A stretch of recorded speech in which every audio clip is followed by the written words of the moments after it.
नाज़रीन 1956 में लाहौर के एक ताजिर के घर में एक बच्चा पैदा होता है जिसका नाम वालिदैन जावेद इकबाल रखते हैं। वालिद एक ताजिर थे तो उन्होंने बेटे का ध्यान भी कारोबार की तरफ लगाने का सोचा। जब जावेद इंटर कर रहा था और लाहौर के मशहूर कॉलेज इस्लामिया कॉलेज जाता था तो बाप ने सोचा कि अब ये बड़ा हो गया है तो कोई कारोबार करे और उसे स्टील के कारोबार के साथ मुंसलिक कर दिया। नाज़रीन कौन सोच सकता था कि ये शख्स एक दिन 100 बच्चों का कातिल बन जाएगा। दिसंबर 1999 को इकबाल ने पुलिस और लाहौर के मुकामी अखबार को एक खत भेजा जिसको पढ़कर पुलिस अफसरान और मीडिया नुमाइंदों के पैरों तले ज़मीन खिसक गई। इसमें ऐसे ऐसे इतराफ़ किए गए थे जिसने हर पढ़ने वाले को हैरत में मुब्तला कर दिया। इस खत में जावेद इकबाल ने लिखा था कि उसने 100 बच्चों का कत्ल किया है। बच्चों की उम्र 6 से 16 साल के दरमियान है और ज़्यादातर बच्चे ऐसे हैं जो या तो घर से भागे हैं या यतीम हैं। उसने मज़ीद बताया कि पहले वो इन बच्चों को ज़्यादती का निशाना बनाता है, फिर इनका गला घोंट कर टुकड़े टुकड़े कर देता है। इन टुकड़ों को एसिड में डालकर पिघला देता है और बाकियात को मुकामी नदी में फेंक देता है। ये पढ़कर पुलिस और मीडिया दोनों इसकी तलाश में भागे और कुछ ही दिनों बाद इसको गिरफ्तार कर लिया गया। जब पुलिस ने इससे बयान लिया तो इसने पुलिस और मीडिया के सामने इतराफ़ किया कि इसने 100 बच्चों को मारा है। इसने पुलिस को जो स्टेटमेंट दी वो ये थी, मैं 500 बच्चों को भी मार सकता था, ये मेरे लिए कोई मसला नहीं था, पैसे का भी मसला नहीं था, लेकिन मैंने जो खुद से वादा किया था वो 100 बच्चों का था और मैं कभी इसकी खिलाफवर्जी नहीं करना चाहता था।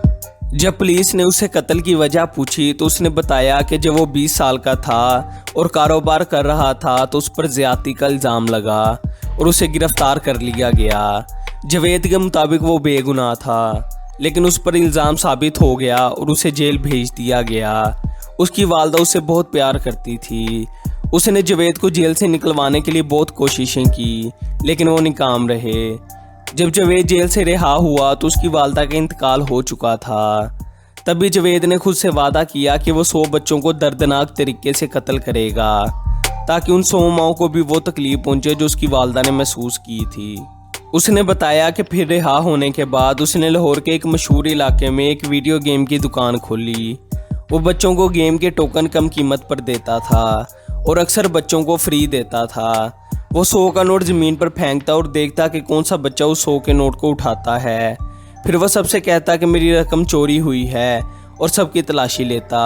जिस बच्चे ने वो नोट उठाया होता उसे रकम बरामद हो जाती। फिर ये सज़ा के तौर पर उसे घर ले जाता और मार डालता। इस तरह उसने मछलियों का फार्म और जिम भी बनाए ताकि वो छोटे बच्चों को वहाँ आने पर मजबूर कर सके। उसने मज़ीद बताया कि जो बच्चे घर से भागे होते हैं या गलियों में फिर रहे होते हैं उन्हें वो घर ले आता और फिर मार डालता। उसने बताया कि उसके वालिद की वफ़ात पर उसे 35 लाख विरासत में मिले थे जिससे उसने ये सब खरीदा। इसके अलावा उसने एक स्विमिंग पूल और एक दुकान खोली जिसमें वो बच्चों को तोहफे के तौर पर फ्री चीज़ें देता और उनसे दोस्ती करता ताकि उन्हें भी अपना शिकार बना सके। पुलिस ने जब उसके घर पर छापा मारा तो सब मनाजिर देखकर हैरान रह गए। ये एक सादा 2 कमरों पर मुश्तमिल घर था।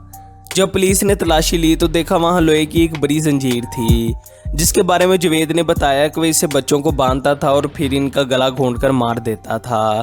पुलिस ने वहाँ दीवारों और फर्श पर खून के धब्बे देखे जिसके बारे में उसने बताया कि जब वो टुकड़े करता था तो ये वो निशानात हैं। पुलिस ने सेन में 2 बड़े ड्रम पकड़े जो एसिड से भरे हुए थे जिनमें वो लाश को फेंक देता था ताकि वो गल जाए। उसने बताया कि उसने एक ऐसा तेज़ाब तैयार कर रखा था जो चंद मिनटों में सारा जिस्म गला सकता था। पुलिस ने उसके घर से 100 तस्वीरें बरामद की जिनके पीछे 1 से लेकर 100 तक नंबर लिखे हुए थे और सेहन में 100 जूते पड़े थे। ये सब तस्वीरें और जूते उन बच्चों के थे जिनको वो मार चुका था। उसका ये घर मनारे पाकिस्तान से कुछ दूर था। उसने बताया कि बहुत से बच्चे उसने पार्कों से भी अगवा किए थे। पुलिस ने उसके साथ रहने वाले उसके 3 साथियों को भी पकड़ लिया जो मफरूर थे। ये साथी खुद भी उसी उम्र के थे जिन बच्चों को कत्ल किया गया था।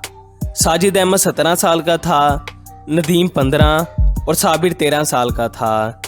इन चारों ने अपना गुनाह कबूल कर लिया। जावेद ने मज़ीद बताया कि उसने ख़त खुद लिखकर भेजा था क्योंकि उसने अपना वादा पूरा कर दिया था और वो वादा खिलाफी नहीं करना चाहता था। पुलिस ने चारों को गिरफ्तार करके लाहौर की जेल में मुंतकिल कर दिया।